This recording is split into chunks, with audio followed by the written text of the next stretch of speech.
Welcome to another edition of the Bullheaded Podcast. I'm your host, per usual, Sean Tyson, here with Zoo and P. Bush. How are you fellas doing? Doing all right, man. Kind of a middling week in fantasy football. I had one nice team pop off. The other ones just couldn't keep up with everyone else, man. But I don't know if you guys watched the game last night. I'm sure you did. But Jesus Christ, man, Jahmyr Gibbs is legit. I think a lot of people were like, "Why are they taking this guy so early in the draft?" Well, we finally saw why. And unfortunately, Dave Montgomery was having an unbelievable season, and as a former Bear, I didn't want to see him go down, but it awakened the beast of what they were hoping Gibbs was going to become. So shout out to the Detroit Lions, man. They are on the up and up in the NFC that outside of the Eagles is pretty wide open now. Pretty wide open, man. Yeah. So interested to see how that shakes out. Yeah, Monday Night Football, man. I was hoping for a Monday Night Miracle. I was playing against the Sun God, Lions defense, and Jacoby Myers. Feeling good when Jacoby had a donut, man, the first couple of quarters.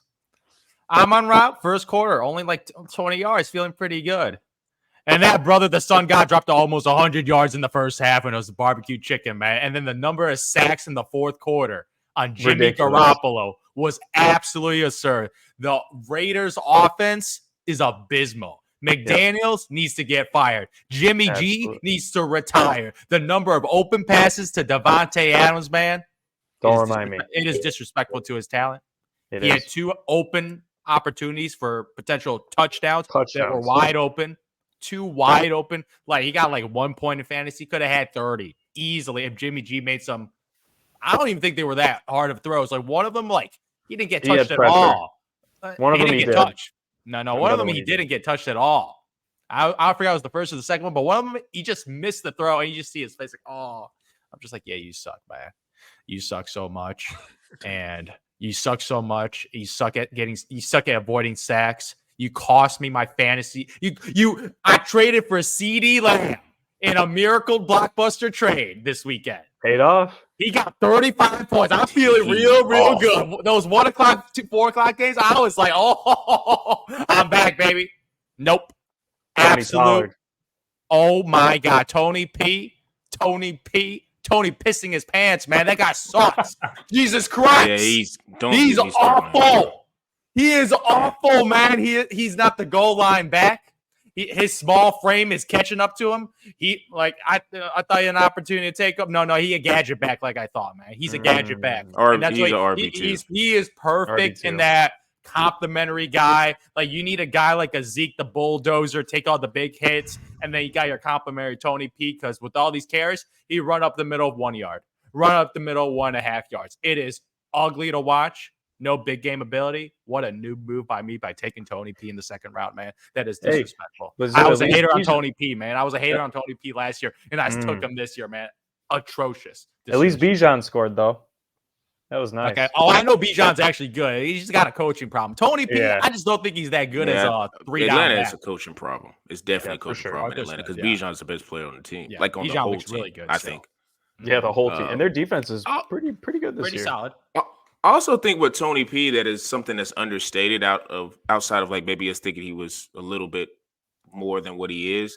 Kellen Moore not being there and maybe drawing up plays for Tony P might be a real reason why he's not playing as well. Because I know McCarthy is this guru because he had Aaron Rodgers and all that stuff, but I don't know. I just feel like ever since week 1, which if you go look at the stats, Tony P just can't get into the end zone. And that's been the story of like one of my leagues is just I have players who can get all these yards and some reception, but they can't find the end zone. And when you're playing in these tight battles, you need that tutty. You need the touchdown. You can't, if you don't get the touchdown, you're going to lose by 4 or 5 points. Yep. In the end. Yeah. Unless you get like a, CD Keenan Allen type CD game. Where where you get like 17 receptions. Yeah. Yeah, 17 for like 200. And then you're like, okay, that's fine. The points are fine. But yeah, it's just, I guess Tony P's just not the star we thought he was, but some would argue transitioning to the NBA, a guy who, some will argue who is a star. Some will argue who is a wash star. Some who just argues it's just a headache. That being James Harden. Last night, Woj bomb hit, courtesy of Adrian Wojnarowski and Zoo hitting the group chat later that night. And when I first saw it this morning, I was like, when you're going through your timeline and you're reading, you're seeing like the compensation, what's going back, and like you're seeing like usually they just say future draft compensation, and you actually see what compensation they got. And I think for both teams, they were ready to get this deal done. Daryl Morey, he just always figures out how to get a star and how to get rid of a star and how to get his compensation that he's seeking. So I wanted to ask the guys, where does James Harden fit with the LA Clippers in the Western Conference? And P. Wish, I'm going to start with you. Man, this was interesting. I mean, Harden got his wish, right? It wasn't a full wish, right? I think we all had talked a couple, maybe about a month or two back, that the Rockets was where he wanted to be, but Fred VanVleet, they kind of bought into him, right? That would have just not really meshed. They're obviously Fred VanVleet, Zoo. I'm not comparing him to James Harden in his prime, man. We all know Zoo's hate for Fred VanVleet, man. Watch Drake lookalike, man. But I think that this was a good option for them. I think the Clippers just had a lot of role players and assets to trade and kind of cover the salary cap aspect, right? They were able to get rid of, a Marcus Morris, right? I think Robert Covington, Batum, right? I think was also in there. And then one other guy, I forget it was KJ something too. KJ Martin, Kenny Martin's son. Yeah, there you go. And then they, sent a first rounder, couple second rounders, and then I think they're also getting a first rounder via the Thunder, if I remember correctly. OKC. So that's a lot for James Harden and PJ Tucker, who, no hate on PJ Tucker, man, just kind of snipes in the corner. And he's not the defensive prowess that he was a couple years ago and what we'd seen on his previous stints. So, is Harden going to make or break the Clippers season? I do think it puts them slightly in more contention because they were desperate for a true point guard. I mean, they tried with Reggie Jackson. They tried with Russell Westbrook. Hell, I even think Rajon Rondo may have had a stint there as well. And James Harden, to his credit, with his game kind of slowing down on the offensive side, maybe he doesn't have the same burst that he once did. He took a back seat to Maxey on a scoring front and kind of became the 10, 11 assist guy. And we know he could always do. It was just not a focus when he was the guy in Houston. And I guess we could consider also the Nets, but that's kind of when he started transitioning into the more true point guard role. So I do think it fits the Clippers well because they do have Westbrook who can come in and give him a jump. We know what PG and Kawhi can do, but they're not ball handlers. So I do think that this is a good fit for the Clippers, but I don't think it puts them over the Suns or the Nuggets this year. I just think they have way more camaraderie. Speaking on the Nuggets portion, the Suns, I think we got to see the Suns a little bit just to see how Bradley Beal fits in there. But at the same time, I just think they're more talented, and Harden is getting older. So I think it's good for the 76ers as well. This was kind of their giving up on the East this year, in my opinion. They just saw that they weren't going to be able to really contend with the Celtics and the Bucks with what they had in Harden, and thought, look, we can develop this Tyrese Maxey kid. He's a restricted free agent next year. We'll probably be able to keep him. And then you're getting rid of all the drama, right? We know how that can be a cancer in a locker room. So I think it's a win-win on both sides. I actually think it's a pretty even trade, even though it looks like the Sixers got a lot from the Clippers. It's not like they got like a stud player or anything. It's a lot of just draft capital. But once again, man, Clippers are trying to go all in. Ballmer, man, Jesus. He really tries, and they're way above the salary cap, if I know. Zoo, you might know a little bit better, but their luxury tax has to be hitting. It's all good. Those Microsoft dividends, man. Exactly. Those Microsoft dividends are all I got to say. Yeah, he's got to think more Bill money Gates than one Bill more Gates. time. Yeah, exactly. So, overall, I think it's a good trade. But once again, the Sixers are just kind of downgrading a little bit in the East, but will still probably be a top 5 seed. They still have Joel Embiid. Tyrese Maxey is still a good player. And they do have some solid role players now, which always helps a team. And the Clippers, I think it propels them from, like, if you project them at the 4th or 5th spot to potentially fighting for that 3rd spot in the West. And if things go really smoothly, maybe competing for a top 2. Oh, man. For me, for the Clippers, man, I love it. Really? Love this. Oh, I love this trade, really? man. I love it. I'm telling you. For Kawhi Leonard and Paul George, these guys are bona fide Band-Aids, man. It is what it is, That's man. true. They just got bad knees, bad ankles, bad lower body. So during the regular season, I'm going to predict they're going to miss a couple of games. And in the West, when it's that competitive, for sure, you got pretty much a backup star in James Harden who could step up his role whenever a Kawhi Leonard or PG needs to take a game or off. That's true. Because James Harden could put that switch. Okay, I'm going to be from point James Harden to scoring James Harden, Houston James Harden, and be more aggressive. And you got to get enough wins to be out of the play-in tournament right now. And you got guys in Russ he's like the guy's a dodo bird, but he's an indestructible dodo bird, man. That's true. That dude does not miss games. And James Harden historically is under a guy that plays most regular season games, even with that egregious lifestyle, going to strip clubs and not working out that hard. But he plays regular season games. That's the only thing he historically has done. So you got a guy in Harden and Westbrook who can carry you in the regular season, hopefully in the playoffs. Everybody stays healthy, and who knows if it happens. But if they stay healthy, man, I had a futures bet, man. The LA Clippers plus 35.50 to win the NBA championship. Plus 35. I don't think that's going to cash, brother. It's all good. I don't know. I don't think that's cashing. $25 to cash out at $900.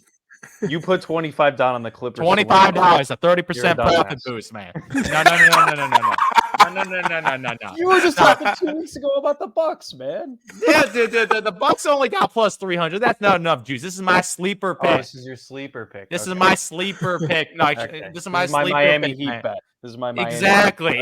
If everything goes right, aka if they stay healthy, they could beat any team in the West. They could beat any team in the West if they stay healthy. If you remember last year, Kawhi Leonard with a bunch of role players were very competitive against the Phoenix Suns. And then, obviously, Kawhi broke down, and it's all you wrote with that series. It's all about the injury.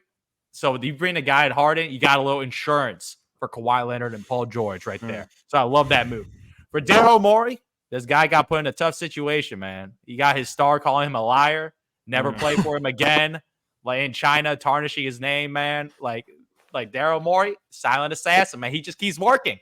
Every time I do a trade in fantasy football, I call myself, I got to pull some Daryl Morey moves because this guy just gets deals done. I swear to God, every time this guy puts in a situation, the number of assets he got, it's impressive. And I disagree with you on them giving up on the season because they are going to try to use those assets to flip for, to flip for a complimentary, I'm assuming, wing guy as a Harden as a replacement. Like Anunoby. Maybe. Because they got... What did you say? OG Anunoby. A complimentary wing player star to complement Joel Embiid, who obviously won MVP last year, and Tyreek Maxey. Because this kid... I tell you, when I saw him in the playoffs a couple of years ago, I'm like, okay, this guy's legit. And this year, I don't know if you guys saw some of his highlights. This guy's up. He's upping his scoring production now. He's averaging 30 points. I know the season's early, but you see his upside because his ability of being fast and he can shoot the three ball at an elite rate. He's like a perfect complement to Joel Embiid. And if he's at that combo guard, like all-star caliber guard, okay, you still got your MVP guy in Embiid. You got your all-star caliber player as a complement to Embiid. And then you could use the assets because you got 2 picks, a pick swap, and Martin, nice little young talent. You got another star bitching, man. You could always get a deal done with those assets because they got their own pick too. So they could flip 2 picks, so potentially 3 first-round picks, a couple of pick swaps, maybe some young talent, maybe an expiring contract like Tobias Harris. You go fishing right now. Levine. Not gonna lie, he would fit kind of nice with them. And if AK really, gets an really offer, nice, nice. So if AK gets an offer like that, maybe the Bulls start out like 2-10 or something bad. Like they just like it's over. You know, Daryl Morey will be calling, and now he's got the dry powder to get a deal done. So I see Daryl Morey setting himself up for one more move for Joel Embiid. So from a tough situation, pivoting, getting the young assets, getting the picks, getting some young players, and using those assets for a potential future acquisition. This is a terrific move by Daryl Morey for being a tough I agree with situation. you. I guess I shouldn't say giving up on I'd say this year, their chances of coming out of the East are still lower.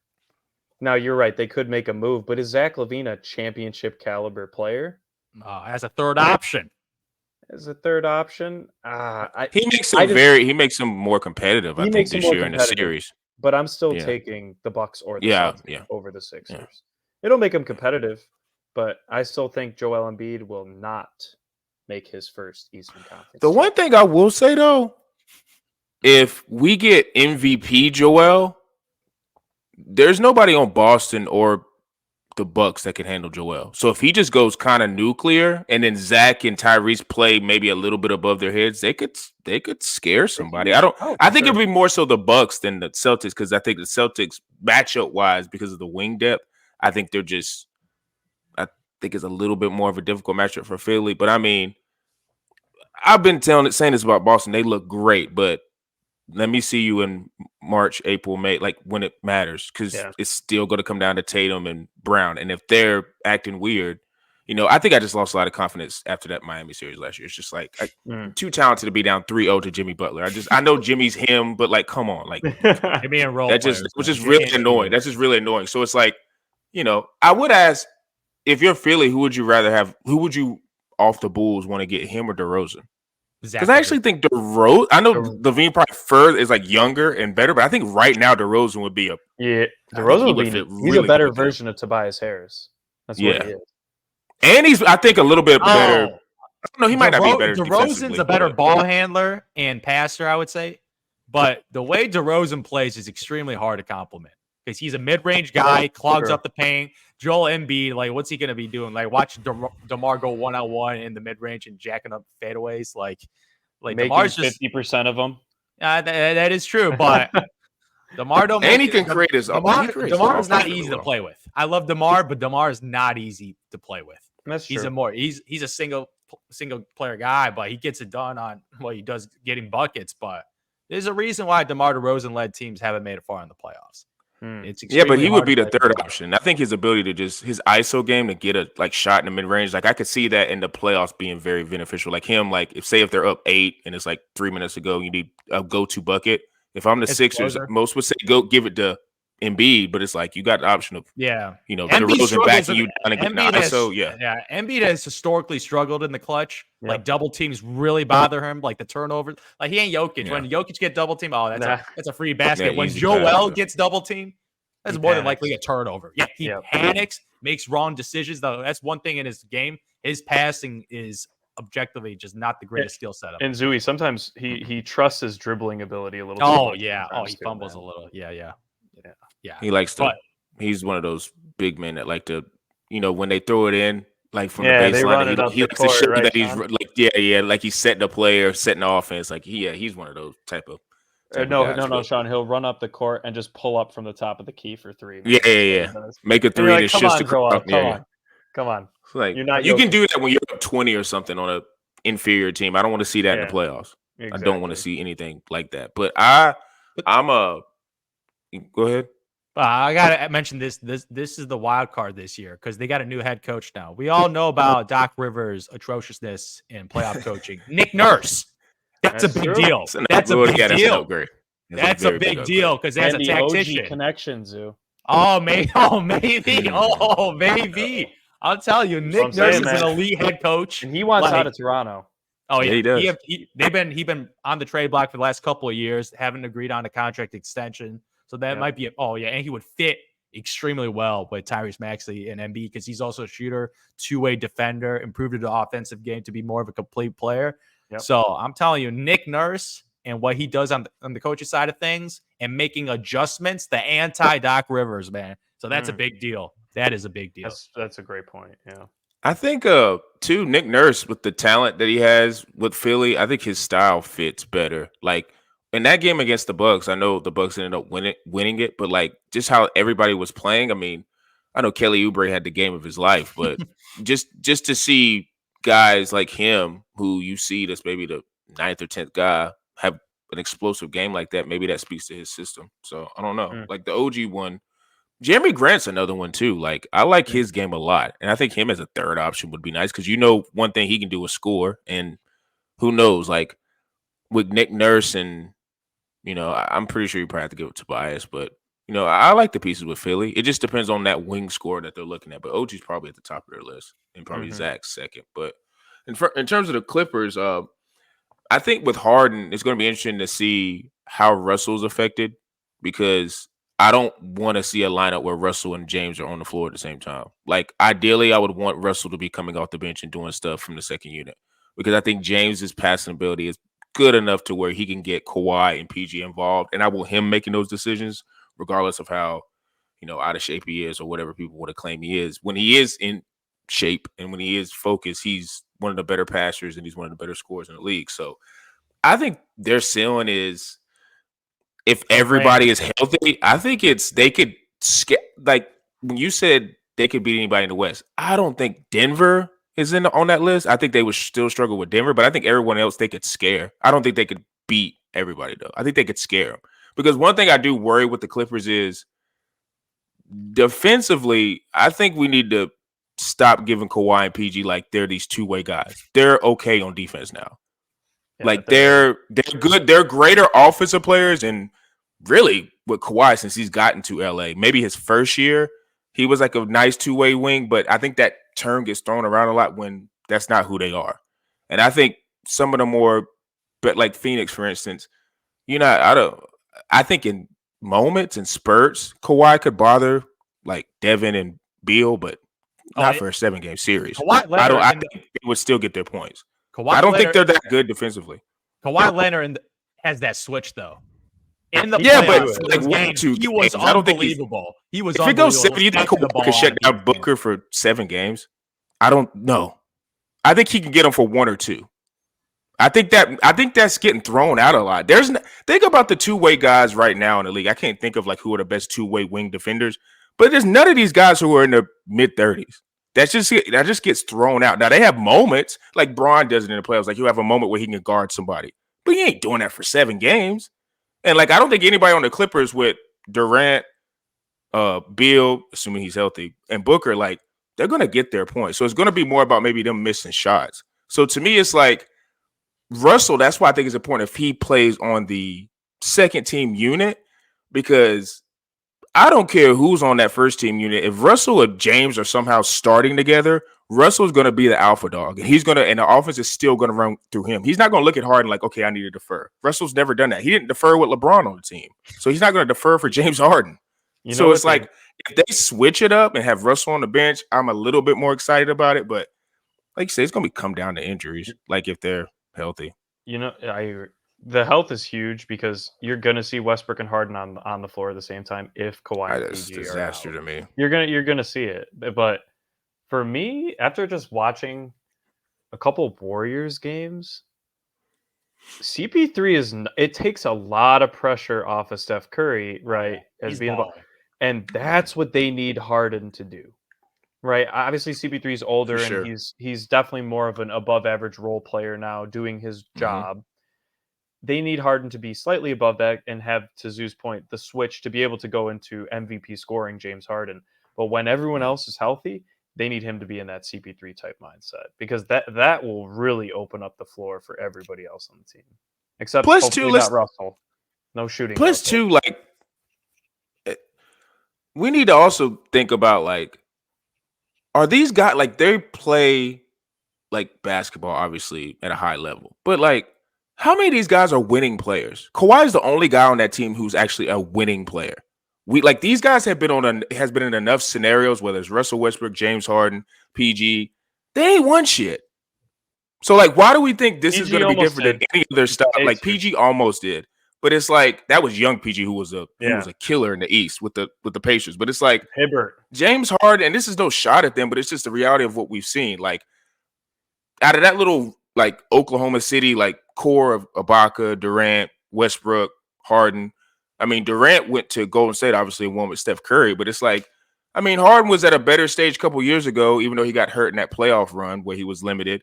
With KD, we've seen Russell with LeBron, like we've seen Russell in all these different situations. Like, why do we think these collection of guys, they're a bunch of star names, but like they have never shown in any situation that they could come together and actually win. They're just star names who have individually they are great scorers, but it's like as a team, they're not. It's the same thing with like Kevin Durant, like with Kyrie, like everybody's like, oh my God, like they got together. And I was one of them, like they got Kyrie and James Harden and Kevin Durant, like they're going to blow through the East. And what did they do? They got swept by the Boston Celtics. Like, this is kind of like, I don't know. A lot of these guys, and these are older guys. These are not young guys who are still trying to prove. These are just older names who are, again, individually great players. But sometimes we have all these individually great players. Like, look at Denver. Like, Jokic is Pantheon great. Jamal Murray is trying to basically be in that conversation is like, I'm going to be a top scoring guard, shooting guard for the rest of my career. But the rest of these guys are just really, really good role players. That's kind of the NBA we've seen. All these collection of talent. That's why it's like with Phoenix, it's kind of Phoenix. Phoenix is the one scenario where it's just seeing, I want to see Bradley Beal healthy and see how they just all mesh, because that might be the one where it's like they just got too much firepower and young firepower, because Bradley Beal is still kind of young. Like, we'll see how they work out. But this collection of talent is just like, to me, it's almost like, this may sound blasphemous, but if like they didn't have Russell and got like another nice core guy, I would be way more hyped on him, because you have 3 legitimate stars and like maybe a souped like up an OG role Anunoby player. or something. Yeah, Like that. Eagles coming. They got they had OG, man, but instead of Russell, because then the OG's a 3 and D guy and he's a complimentary guy. He knows his role. How many guys on this team gonna know who's taking the last shot? Kawhi. I would want Kawhi taking it, but Russell would probably take it if they're all on the floor. He's probably taking it. Or he's driving to get the perfect kick out and he turns it over. Yeah. No, I mean, so I don't know. Just real quick, I would just say, I'm not saying, but you could argue that the super teams, there was a huge first mover advantage for 2 teams, the 08 Celtics and the Miami Heat. Since then, I mean, you could Kevin Durant go in there, but that was free agency, right? The weird thing about the 08 Celtics was it was via trade, which was I remember seeing that. That was ridiculous to see on that trade on that day. Ray Allen and KG, man.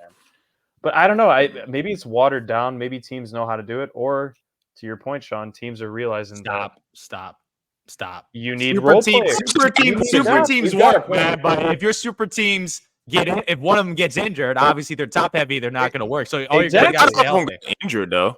Yeah, the Brooklyn Nets against the Milwaukee Bucks. That was injuries. Like both Kyrie and Harden missed games, substantial amount of games. So like this is interesting. So you basically said the Celtics and the Heat. Post them, you do see obviously the Warriors, like obviously the Warriors, but like that was crazy.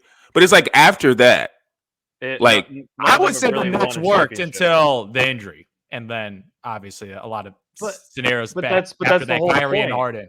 But that's the whole point. When you get hurt, depth, because you're not. It's like no. Saying, if your stars get injured if Jokic gets injured, it's over. If Jamal Murray, like they seen Jamal Murray had the ACL injury, they were irrelevant. You need your stars to stay healthy. That's regardless if you have a super team or like have a dynamic duo. You're right. No, you're right. But there's also teams that when they have depth, for example, let me put it this way. When Derrick Rose got injured, yes, the Bulls were not nearly as good, but they were still a perennial playoff team. They still shocked a lot of teams in the playoffs, and they hung around with some pretty damn good teams with what you would say their best player was a 12-12 guy in Joakim Noah. But they had Luol Deng, they had Carlos Boozer, they had a lot of guards in the backup that kept them relevant. And I'm not saying that they're going to win a championship, and that's not my point. That's what I'm talking about. If you're not going to win a championship the other way at the same time. You're not going to win. You're not guaranteed a championship at that time. So the point is, you got to find the mix of the duo, and then you got to just put all your money duo into role players. The duo works. That's what I think. The trio also works. The trio also works if they stay healthy. That's all I'm saying. Yeah, that's all I'm saying. They stay healthy. I'm saying that Golden State Warriors team was undefeated because they legit added a superstar to their core of stars.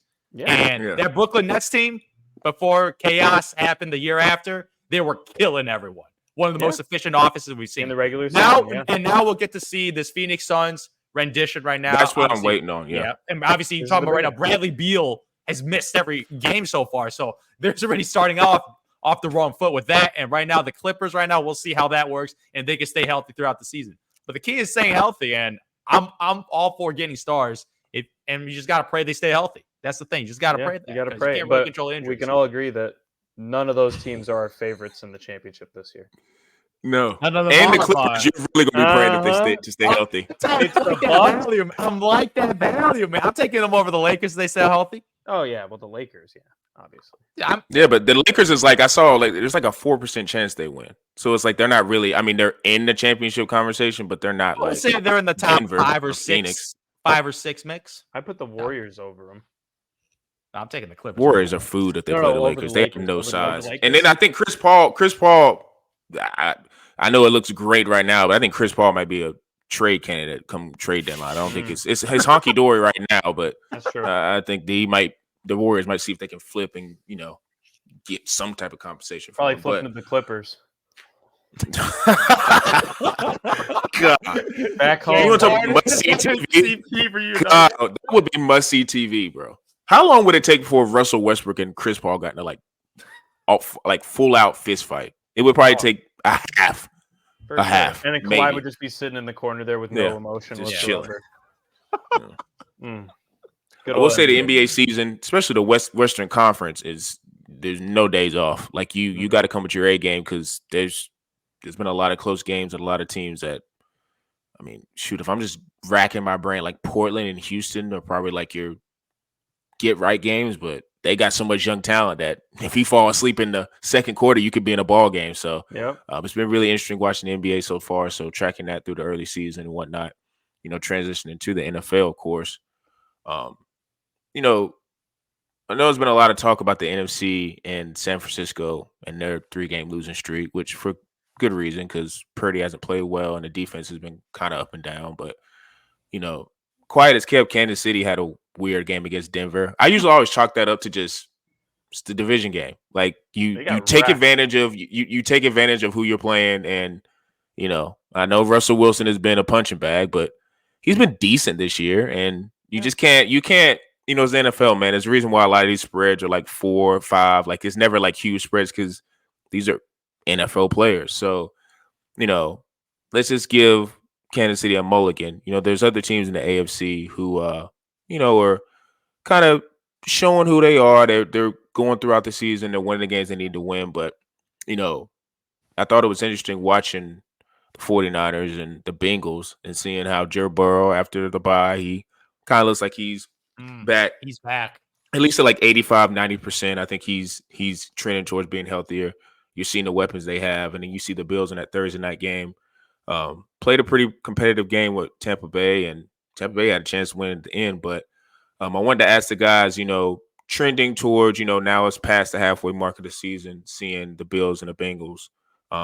Who are they having faith in for the rest of the season? And Zoo, I'm going to go ahead and throw that question to you. Yeah, for me, man, this is actually a really, really tough question, actually. Because historically, man, both these teams have been pretty dominant in the last, I would say, the last two to 3 seasons. Like these teams have been legit playoff contenders every single year. Yep. Obviously, I faded Joe Burrow's beginning of the year because of his injury, but last game, man, he looks like he's 100% healthy. Yep. His ability to run, and he had some Eli Manning play where he got tackled, but he escaped the tackle. Yeah, he spun out and he chucked it. As a guy playing against Joe Burrow in fantasy football, it hurts a lot, man, watching that game. Because he was slicing and dicing that 49ers defense like Swiss cheese, man. It was Swiss cheese defense, man. Bunch of holes there, man. Bunch of holes. Everybody's wide open. That Jamar Chase just, wide open touchdown. Yep. Joe Mixon running through the lane, just like 4 to 5 yards of carry. Their offense is looking back to that elite offense that I was expecting from the Bengals pretty much for every year with Joe Burrow in the lineup right now. So their offense, the intangibles of Joe Burrow, I'm taking the Bengals over the Buffalo Bills. Over the Buffalo Bills. Yeah, over the Buffalo Bills, man. Historically, like this team in the playoffs, they don't really have those dud performances because even when they lose, like last year to the Chiefs, extremely competitive game, went down to a couple possessions, and they could have get it done against the future Super Bowl champions. No shame in that. Like it happens. Like they were dominating the first half against the Kansas City Chiefs. So this is a team that's played the Kansas City Chiefs at an elite level for the last couple of seasons. And you're talking about this Bills team that has those games where I don't know who to blame for them to look so weird because they have these games. These like head-scratching performances. Yeah. Like that, they're lucky to make out that game alive because they almost blew that game to Tyrod Taylor without any elite weapons and a banged-up Barkley. Like, Jesus Christ. Like, they have these head-scratch. Like, they lost to the New England Patriots. An offense has been leave it to Belichick, man. It's been abysmal this year. They struggle to get in the red zone like no other team I've ever seen this year. Like it is really, really bad offense, and they lost to them. So they just have these, like obviously also the Jets' performance too against that team with Zach Wilson and that offense. The Rodgers injury, exactly. Too. So I'm how like, do you lose that? Yeah, they just have these head scratching losses where I'm just like, what the heck's going on? And like Josh Allen also has that IQ thing where he just chucks it down the field when he doesn't need to, forcing a dodo bird sometimes, dude. He does. Like physically, the guy is built like a monster truck, but I guess that brain is a little smaller than it'll balance out the power. You know what they say? You can't have it all, man. You can't have it all. There you go. When you got physical gifts, you got to have some mental limitations. And so, like, Josh Allen is an absolute beast. He has those games where he goes nuclear, especially against Dolphins performance. That was a very, very impressive win. Yeah, that was a big win. But they have these games where I'm just like, what's going on with this team? So, and like, so you're leaning Bengals, too. I'm leaning Bengals, even though the Buffalo Bills, I expect them back in the playoffs, even though they had some bad losses this year. And their win-loss record, you look at it, a little more shocking than I thought. Because 5-3, right? Yeah, exactly. Yeah, like, 5-3. They're 5-3, and we were like, oh, the Cincinnati Bengals with that rough start, they're 4-3. Yeah, they already got their bye week out of the way, too. Exactly. So I'm like, that's really, really interesting. And the Bengals haven't even played their best football yet. Not even close yet. It's like that 49ers win was awesome, but now they got to build on top of that. But their offense looks all the way back because Joe Burrows is finally mobile. And that's huge because we always talked. I mean, the issue with the Bengals for years was their offensive line, right? He was getting sacked all the time. He was running for his life. Then he gets injured. He can't run for his life anymore. Well, now we can see, to your point, Zoo, his mobility. I was just happy to see T. Higgins finally catch more than 2 balls, man. I'll take the 5 for 70, man. I'll take 5 for 70. That's a good start. Tyler Boyd, man, we got to keep. You can't forget about this guy, man. He's just a red zone beast. He's kind of he reminds me of what Adam Thielen was with the Vikings for years, man. He just stuck around. And then, obviously we've seen Adam Thielen have the year he's having right now, kind of out of a desperation and game scripts right down there in Carolina, to Sean's points earlier about how poor the Panthers are. But it's a great question because this is, and Sean, I know you did this because they're playing each other this week, right? It's Bengals Bills. Arguably, I think this might be the Bills' toughest game the rest of the season, other than probably their second matchup with the Ravens. It was a very close game, even when the Bengals were not at full health and play style. I think we got to credit the Bengals defense a lot. They made Brock Purdy's life living hell. Now he still threw 365 yards. That was also a bit of a game script. I mean, we saw Ayuk and Kittle both have huge games, but they were somehow able to keep him out of the end zone. Relatively, I think they put up 17 points in that game, forced 2 interceptions. If their defense is hovering between that 12 and 15 ranking, if not higher, I'm not sure exactly where they're at right now, but if they could just be middle of the pack, slightly above average with that offense clicking like it was this past week, this is the much better team. I think I've actually been the biggest problem for me with the Bills has been their defense this year, aside of Josh Allen's increase in turnovers. I think that's also a big thing. Zoo's point talking about his decision-making maybe slacking a little bit this year. But it's funny because Gabe Davis has had arguably one of his best seasons in a while. Great year. You had a good fantasy year. I wish I would have picked him up. God. Yeah, he's great. Stephon Diggs is Stephon Diggs. Dalton Kincaid. Sorry, Sean. He's looking legit. He's rising. He's rising with the injury. And even though he has some boomer bust games, James Cook is the best running back they've had in years. So what's different? Their offense has actually taken a step up. It's the turnovers. It's the defense in Buffalo. Now, the only saving grace, Sue, is I think that the Ravens pose a bigger threat to the Bengals than the Dolphins do to the Bills. We saw what the Bills did to the Dolphins. The Dolphins take care of business when they're playing against bad teams, man. They just are. Tyreek Hill eats them alive. Jalen Waddle's just doing his waddle in the end zone, man. We know what their running backs can do. They just scare me a little bit. So to your point, I do think both of these teams, if they don't win the division, they will be the top 2 wildcard spots in the AFC. The AFC South is not showing up outside of the Jaguars. Jacksonville, yeah. And in the AFC West, we know the Chiefs. If the Chargers make a big turnaround, which I think they could end up probably getting that final wildcard spot, that's who I'm kind of eyeing. So I do think the Bengals have the best chance to win. I'd say the Bills have a better chance to win their division than the Bengals do. But I'm taking the Bengals overall because I don't trust Lamar Jackson in the playoffs, man. I just don't. I'm sorry. So I think I am just going to go. I'm going to also lean the Bengals, Zoo. And it's because the Bills have been faltering a little bit or maybe been a bit more like this, whereas the Bengals are just starting to trend upwards. So I just like the way that they're moving right now. You're going to have to make this a sweep. If you had asked me 2 weeks ago, I would have definitely said the Bills, even with all the chaos of Josh Allen. But Josh Allen he's the kid who, if you're playing, any type of rec ball and you're in elementary, he's just the fastest kid on the playground who's got the football and he's just running around, throwing it, like screaming, like that.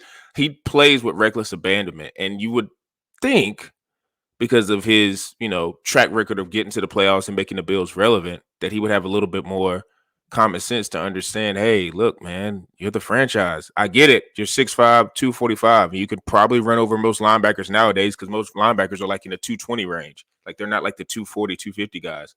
But it's just like, we need you to be here, come playoff time. And I think there was a quote that was going around where he was talking about, I don't know if it was him or his coach, is like, I think McDermott was just like, we just got to let Josh be Josh. We can't tell him to do that, because if he does, then it may lead to him being more turnover prone and not playing to his potential. So, with that scares me. I also think too, I know T. Higgins has been hurt, and it was nice to see him get at least back on some type of wavelength with Joe. I just trust him and Jamar way more than I trust Stephon and Gabe, because I know Gabe is having a great year, but I think, and this goes back to the conversations we were having before the season, before we saw T how he's played so far, like Joe at their apex is able to, or Joe at his apex and the receiver's apex, he's throwing the two receiver ones. I don't think Gabe can ever get to a receiver one type. When it comes to tight end, Irv Smith Jr., Dalton Kincaid, I think you're on mute, P-Bush. Oh, sorry, my bad. T. Higgins, man. I thought he was going to blow a gasket when you said he was wet. I'm surprised he let me get that off. But, now I will say a difference maker could be potentially Dalton Kincaid, who, if you watch that game against the Buccaneers, he was running routes like they were saying in the preseason and in the NFL draft, like a receiver. So if he steps up, then I would have to give them the advantage in terms of having, the better tight end, because Irv Smith Jr. is just a plug-in guy. But I just trust Joe Burrow's weapons way more. Gabe Davis has showed up in the playoffs, but I do feel like Joe Burrow, being the guy he is, he's, he tells everybody every season, it seems like, hey, we're going to start off slow. I've had my calf is injured, but when it comes to playoff time, I'm going to be in there. I don't know if we're going to win the division this year, but we're going to be in the playoffs, and whoever we play, we're going to, battle them. And it's probably going to be a close game, or we might win. So I'm leaning towards the Bengals. The one thing about Buffalo that could change my mind is if the defense, because I don't know who's the guy, Alonzo. Somebody's hurt on that side of the ball. Then I don't know if he's done for the year. I don't know if he's done for the year or not. No. But if they can get him back and they show and improve, because I do like Ed Oliver, some of their guys that they got, if they can show and improve and, reach their potential, I think their defensive potential is way higher than Cincinnati. So I don't know. I'm still leaning Joe Burrow though, because we just seen it, and there's no shade to Josh Allen, but we just seen Joe Burrow do this. I also think the key, if you notice, getting Mixon involved. They do have the better running back. It just helps Burrow so much, man. I mean, it takes the load off. If your guy can get 5, I think he averaged a little over 5 yards a carry this past game against a historically and this year pretty damn good defense. That's what they need, man. That's gonna. Hey, Leonard Fournette though for the Bills. Hey, we'll see. We'll see. Playoff Lenny, man. maybe he comes in and let him cook. Becomes that number 2. I don't know. We'll see. Better than Latavius Murray, that's for sure. Yeah. Like, I love how I was reading a little scouting report when I was looking at him on waivers. They were just like, he'll be in a battle with Latavius Murray for the number 2. I was like, yeah, okay, that'll last maybe a couple of days, and then he'll be the number 2, and he'll be Latavius Murray's just a worse version of Fournette and has been for a long time. Yeah, maybe he'll be the goal line back, but who knows? But that, I thought it was an interesting question because they do play this week, so getting ready for the NFL season, who is just. I know it's week 9. We got a couple more weeks left, but man, it's flying by. So we are now transitioning to our week 9 bets. There is no nobility in poverty. I have been a rich man and I have been a poor man, and I choose rich every fucking time.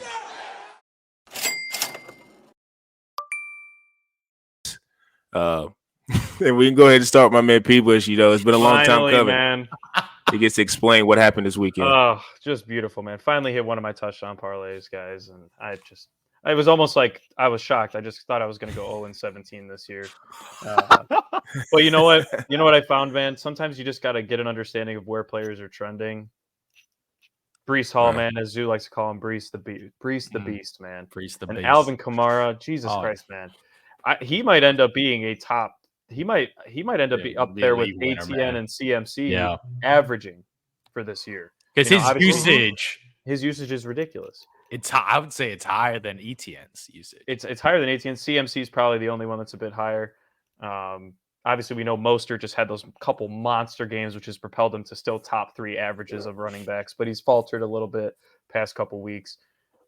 So Brees Kamara finally, Brees scared me a little bit, but he got that huge 50-yard touchdown, man. So that was just absolutely massive. So for this week, man, I'm actually going to stick with one of those two, man. I'm sticking with Alvin Kamara against the Bears, and I'm going with Tyreek Hill against his former team in Kansas City. Jeez. Those are my two.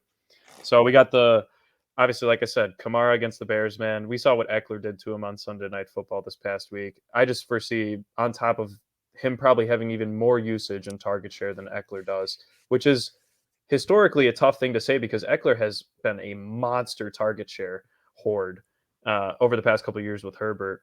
But I think that's just Kamara's role right now in the NFC. He's probably the most dominant player outside of Christian McCaffrey right now. And I just like him against the Bears. It's a juicy matchup. And then as for Tyreek, man, I just think it's not a revenge game. I don't think he has any animosity against the Kansas City Chiefs, man. They've won him championships. I just like they're playing in Germany, man. It's a big game. I mean, Dolphins Chiefs, that's a juggernaut game potentially. And we really are going to see what the Dolphins are made of in that game. So the only thing I guess that scares me a little bit with that bet is the travel.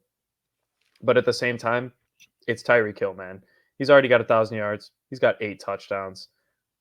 Our OPOY pick, boys, is a lock for this year, man. Let's just put it that way. Yeah. Outside of maybe Christian McCaffrey. Though. He's scaring me a little bit. But Tyreek, if he breaks records, we're going to be having a different discussion at the end of the year. So those are my two for the week. And it's probably they're both in just around minus territory individually. So we're looking at about a plus 220, plus 250 as of right now, subject to change this week. Man, I know you mentioned breaking records in Tyreek and Christian, but Christian McCaffrey's also breaking records. Mm-hmm. This guy, I don't know, has 16, 17 games straight with a touchdown. 17 now. It is actually absurd how efficient this guy is at the red zone. Like, it's barbecue chicken for CMC in the red zone, man. It's easy. It's easy for him, man. Yep. As it was easy for the Jacksonville Jaguars against that booty Pittsburgh Steelers team last week. Dude, that finally back in the winning column, man. Had like a 2 to 3 game losing streak on the spread picks, man. But I knew the Steelers offense. Like, I watched enough Steelers football to know that offense just sucks. Trubisky looked better than Pickett. Yeah, that's not saying much. He might start this Thursday. Kenny Pickett, yeah, he probably will. It just is not. He's not making a step at all. They're lucky to get 10 points that game. Like, the Jacksonville Jaguars wasn't all that great on offense either, but when you're playing against the Steelers, you don't need that many points to beat them, and they whooped them by 10 points on the road at Mike Tomlin, the Pittsburgh Steelers. So, and Calvin Ridley actually had a good game for once, man. He actually had a good, solid performance. Yeah, and he was on your bench. Deserves to. He got benched for malpractice, man. Jesus Christ, he's been god awful, Calvin Ridley. But for this week, man, I know you mentioned him. Tyreek Hill over there in Frankfurt, man. But I'll go with the Kansas City Chiefs, baby. Minus 2.5, easy money. Let's go, baby. I'm telling you right now, if I get Chiefs at the field goal, I'm taking that every single time, man. Every single time. The Kansas City Chiefs last weekend obviously got embarrassed by the Denver Broncos. But I knew it was going to be tough when I heard Patrick Mahomes had an illness. The temperature was extremely low. Like, if I'm sick and he had a fever or a flu that night, worse that night, I'm like, man, you want this guy to play football at a high level? Come on. Like, Patrick Mahomes may be a football god, but, man, not even God could beat the flu in it's cold weather, man. Because it looked real cold out. I'm like, that does not look fun. And obviously, the Broncos obviously want a revenge game. They heard all about the streak of how they haven't beaten the Kansas City Chiefs. I swear to God, in like a freaking decade. It's been a while since their last win against KC, man. Mahomes have owned them on the road. Like, this guy has been owning the Denver Broncos franchise ever since he's been in the league. So they actually got a nice little win. Russell Wilson, 3 tutties. Okay, good for you. Whatever. Immaterial game. It's time for them to move on, man. The Chiefs don't lose 2 games in a row, man. It just does not happen, especially when you get embarrassed like that. And hopefully Mahomes, if there's no illness on that injury report now, I'm all in on the Chiefs, man. 2.5 field goal game. Like, if you look at this Dolphins team, Josh Allen, they played them. Got exposed on defense. They did. Got exposed on defense. I'm just saying, the Dolphins are great at beating those bad teams, man, because they can expose the defenses, man, using these trick plays. Obviously, you got Tyreek Hill, which you don't even really need a play call for that dude, because that dude's just faster than you. Like, the play call is Tyreek run. Okay, he's open. Throw it to him. Like, it's not that much of a genius to do that. But the Buffalo Bills, they got exposed. They dropped 48. And another elite team that they played was the Eagles, which dropped 31 points. So when they played against elite teams with elite quarterbacks, they got blown out. The games weren't even competitive. Yep. And I feel like KC is in that tier of teams, obviously, with the Bills and the Eagles. And you got a guy, Mahomes, I would say, that's still better than Hurts and Josh Allen. So I'm going to guess the same as result. I think the Chiefs can probably win by 6+ points. So you getting -2.5? That's beautiful. Just win by a field goal. They got Harrison Butker back there kicking 50 yards like easy. He's a beast man. this year. Dude, he's having an amazing year this year, where you got a bunch of kickers getting waves. Like, Harrison Butker is making those long ass field goals right now. So I'm going with it. I'm going with Patrick Mahomes, who's gonna put up a show overseas in Europe, man. He's gonna want to put up a show for these guys, man. He throws the man Travis Kelce, and that offense is not gonna get slowed down. I hope so, Zoo. Oh, it's going to be a big week for your boys, man. They had an off week this week. Needed them. Yeah, I need I'm Kelce. telling you, They it was the bad weather. It was the illness. Just all those things happened. Even though the Broncos defense not that good, they couldn't overcome those things. Obviously, you got guys in Sky Moore dropping touchdown passes like usual. Like, that dude needs to get caught. I keep saying they need another freaking bona fide receiver, bro. Their whole receiving core is not good. Rasheed Rice is a nice story, but their receiving core outside of Kelce is not good. He's actually kind of nice. He's pretty fast, but Yeah. Sky Moore He's being a the nice rotation compliment. is a sin. It is a sin, man, because right there, beautiful pass, Sky Moore. If he catches it, still ball game. But after that drop, man, I'm just like, Jesus Christ. Can't really overcome guys dropping touchdown passes. Like, Mahomes doesn't allow that twice in a row, Zoo, so I respect that bet, man. You're just lucky you didn't predict that one last week. You thought it was too easy of a bet, man. Not good odds. Oh, yeah, it was Stay away from the division. Yeah, it was like Yeah. 1.5, man. I'm like, I'm good. Yeah. Listen, I agree. The 2 in a row, Mahomes, I just don't envision it. And one thing I just thought of, this is to an earlier topic, to our point about how Devontae Adams is like not playing well. I think the Raiders made a really bad mistake not trying to get Anthony Richardson. I know Anthony Richardson has been like not healthy, but like if they had Anthony Richardson playing in that offense, I think they would be so good. With Josh Jacobs and Devontae Adams doing too, I think they would be really, really good. No, I'm saying before the draft. Like, I think they should have got him in the draft. Like, I think that fit would have been way better, because Josh McDaniels is not my favorite play caller, but just I think him having a better quarterback would have been better. Yeah, he probably would have gotten injured there too, though. Let's be honest. He would have got hurt. His aggressive play. Injury is just not good. It's not looking promising. We don't need him like on the RG. We don't need him on the RG3 train right now, man. We need to pull back if you're a Colts fan, man. Yeah, hopefully he'll be fine. But so for me, I went 1-1 last week. The Rams one, which I was most confident in, that was probably the most disgusting money line pick I ever made, considering how the Rams just did not even show up. No Matt Stafford got hurt, but Dallas was well rested. They was well rested and showed it. They pretty much won in all phases. So that was a tough money line pick, but I got another one with the Bengals and 49ers. Just felt like the Bengals, we just stated earlier, they're trending up. 49ers are kind of reeling. So went 1 for 1. This week, there really wasn't any that I liked. Like I said last week, this week was, I think, a little bit tougher. So I'm going with Washington and New England. The odds are right around like plus 140, plus 150, depending on what site. I usually say that I try to get something in the 190s and above, but any of the bets that are money line bets that are in the 200s and up, like those are severe long shots. Like, there's just not a lot of good ones that I liked. So the reason why is I know Washington lost their defensive ends, but I just don't see Mac Jones with I think Bourne went on IR. I know they got this guy that everyone's hyping up, Pop Douglas, whatever his name is. He's this rookie guy that they're all hyping up with New England. They're saying, pick him up off waivers because that's going to be Mac's number one target. Well, listen, if that's going to be Mac's number one target as a rookie receiver, I like Washington's chances because it's, considering the two defensive ends are going to be gone, I still like their defense. And I really like Sam Howell. Like Sam Howell to me is not a elite quarterback. We know that. But I like where his progression is right now. He's progressing. I know a lot of people, because a lot of people were saying this online when he was playing the last games, like, oh, he's just getting garbage yard touchdowns. But like sometimes when he's outside of the pocket and he's like fading away, he makes some of his best throws. Like that one he threw to Jahan Dotson, like just on the move. That was such a sweet throw. Yep. Like that throw was sick. And I was thinking to myself, like, he's got the arm talent, man. Him and Eric Bieniemy, like, they got receivers and he's just going to have to continue to grow. Brian Robinson Jr. is a good back. Antonio Gibson, I always just wonder what they would be with like a really, really explosive back, how good that offense would be. But I like how they are constructed, how they move the ball. And, New England, they beat the Bills a couple weeks ago, whatever. Like, I'm just not high on them, not high on Mac Jones. The only thing that maybe give me a little bit of pause is Bill Belichick he's still a mastermind on the defensive side of the ball. And with the rookie I'd say I'm not a rookie, but like a younger quarterback, he'll be able to maybe, game plan some things against Sam Howell that may make it difficult for him. So, but for me, I think the spread is like 3.5. And like I said, the money line is hitting in between 140, 150. That's one that I like. And it's on the road. So I'm guessing that's why the odds are that. But any of the other ones, I didn't have no faith in. So if you want to get out there and see any, different money lines that are plus 250, plus 275, if you got the money to spend that, go ahead. But I certainly don't. So I won't be placing my bets on any of those outrageous money line spreads.